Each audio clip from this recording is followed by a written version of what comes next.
بسم اللہ الرحمن الرحیم۔ اہل بیت پاک کی خصوصیات۔ برادران اسلام، آپ حضرات اہل بیت رسول اللہ صلی اللہ علیہ وآلہ وسلم کی وہ خصوصیات ملاحظہ فرمائیں جو ان کے علاوہ کسی دوسرے میں ہرگز نہیں پائی جاتی۔ پہلی خصوصیت، زکوٰۃ کا حرام ہونا، یعنی کہ اہل بیت کرام کو زکوٰۃ اور صدقہ واجبہ دینا اور ان کا لینا حرام ہے، اگرچہ وہ مالک نصاب نہ ہوں۔ مسلم شریف میں ہے کہ حضرت عبد المطلب بن ربیعہ رضی اللہ تعالیٰ عنہ سے روایت ہے کہ نبی کریم صلی اللہ علیہ وآلہ وسلم نے فرمایا، زکوٰۃ کا مال لوگوں کی میل ہے اور وہ مجھ محمد صلی اللہ علیہ وآلہ وسلم اور آل محمد صلی اللہ علیہ وآلہ وسلم بنی ہاشم کے لیے جائز نہیں۔ رسول اللہ صلی اللہ علیہ وآلہ وسلم کے اس کلام میں بہترین تشبیہ ہے کہ آپ نے زکوٰۃ کو لوگوں کی میل اس لیے فرمایا کہ ان کی آلودگیوں کو پاک کرتی ہے اور ان کے اموال و نفوس کو صاف کرتی ہے۔ اللہ پاک کا ارشاد ہے، اے محبوب، ان کے مال میں سے زکوٰۃ لو، اس زکوٰۃ کے ذریعے انہیں پاک و صاف کرو۔ اور بخاری و مسلم میں حضرت ابو ہریرہ رضی اللہ تعالیٰ عنہ سے مروی ہے کہ ایک دن حضرت امام حسن رضی اللہ تعالیٰ عنہ نے زکوٰۃ کی ایک کھجور اٹھائی اور منہ میں رکھ لی تو نبی کریم صلی اللہ علیہ وآلہ وسلم نے فرمایا، چھی چھی، اسے پھینک دو۔ اس کے بعد فرمایا، کیا تمہیں معلوم نہیں کہ ہم لوگ زکوٰۃ نہیں کھایا کرتے؟ اور حضرت شیخ عبد الوہاب شعرانی رضی اللہ تعالیٰ عنہ تحریر فرماتے ہیں کہ حضرت فضل بن عباس رضی اللہ تعالیٰ عنہما نے نبی کریم صلی اللہ علیہ وآلہ وسلم سے عرض کیا کہ مجھے زکوٰۃ وصول کرنے پر مقرر فرما دیں، تو حضور اکرم صلی اللہ علیہ وآلہ وسلم نے ان سے فرمایا کہ خدا کی پناہ، میں تمہیں لوگوں کے گناہوں کے دھون وصول کرنے پر مقرر کر دوں۔ ترمذی، ابو داؤد میں نبی کریم صلی اللہ علیہ وآلہ وسلم کے آزاد کردہ غلام حضرت ابو رافع رضی اللہ تعالیٰ عنہ سے روایت ہے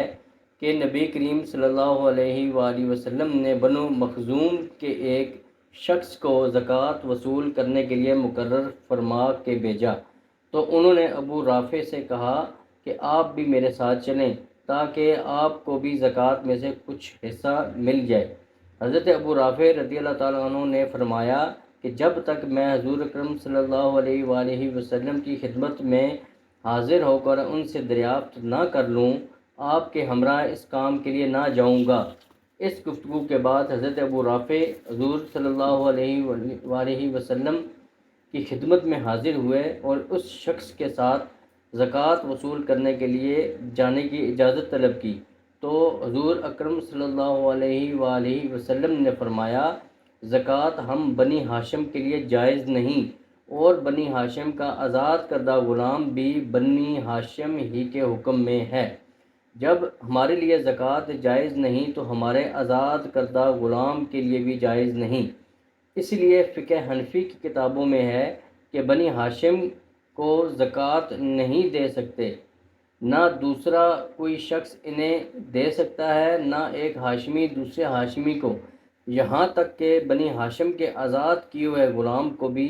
نہیں دے سکتے۔ بنی ہاشم سے مراد حضرت علی، حضرت جعفر، حضرت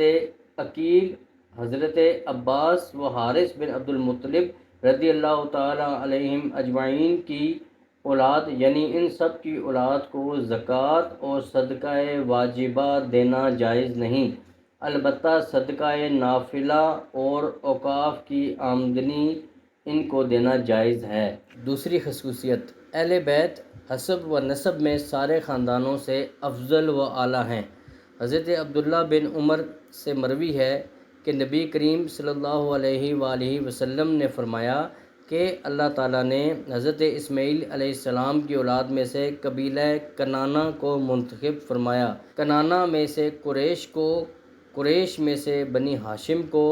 اور بنی ہاشم میں سے مجھے منتخب فرمایا۔ اور حضرت عبداللہ بن عمر رضی اللہ تعالیٰ عنہ سے مرفوعاً روایت ہے کہ اللہ پاک نے مخلوق پیدا فرمائی تو اس میں سے بنی آدم کو منتخب فرمایا، پھر بنی آدم میں سے عرب کو، عرب میں سے مصر کو، مصر میں سے قریش کو، قریش میں سے بنی ہاشم کو، پھر بنی ہاشم میں سے مجھے منتخب فرمایا، تو میں بہترین لوگوں سے بہترین لوگوں کی طرف منتقل ہوتا رہا۔ اور حضرت سیدہ عائشہ صدیقہ رضی اللہ تعالیٰ عنہا سے روایت ہے کہ نبی کریم صلی اللہ علیہ وآلہ وسلم نے فرمایا کہ جبریل امین علیہ السلام نے مجھے کہا کہ میں نے زمین کے مشرق و مغرب الٹ دیے،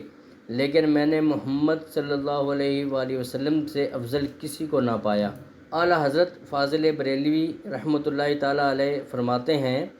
یہی بولے سدرہ والے چمن جہاں کے تھالے، سبھی میں نے چھان ڈالے، تیرے پائے کا نہ پایا، تجھے یک نے یک بنایا۔ اور حضرت جبریل علیہ السلام نے کہا کہ میں نے زمین کے مشرق و مغرب چھان ڈالے، مگر مجھے بنی ہاشم سے زیادہ فضیلت والے کسی باپ کے بیٹے نہیں ملے۔ اور حضرت جعفر صادق رضی اللہ تعالیٰ عنہ اپنے والد ماجد حضرت محمد باقر رضی اللہ تعالیٰ عنہ سے روایت کرتے ہیں کہ نبی کریم صلی اللہ علیہ وآلہ وسلم نے فرمایا کہ میرے پاس جبرائیل امین علیہ السلام آئے اور کہا، یا رسول اللہ صلی اللہ علیہ وآلہ وسلم، مجھے اللہ تعالیٰ نے بھیجا ہے، میں زمین کے مشرق و مغرب، نرم زمین اور پہاڑوں میں پھرا ہوں، تو میں نے عرب سے افضل کوئی خاندان نہیں پایا۔ پھر مجھے حکم فرمایا تو میں عرب میں پھرا، مجھے مصر سے افضل کوئی قبیلہ نہیں ملا۔ پھر مجھے حکم ملا، میں مصر میں پھرا تو میں نے کنانہ سے افضل کوئی قبیلہ نہیں پایا۔ پھر مجھے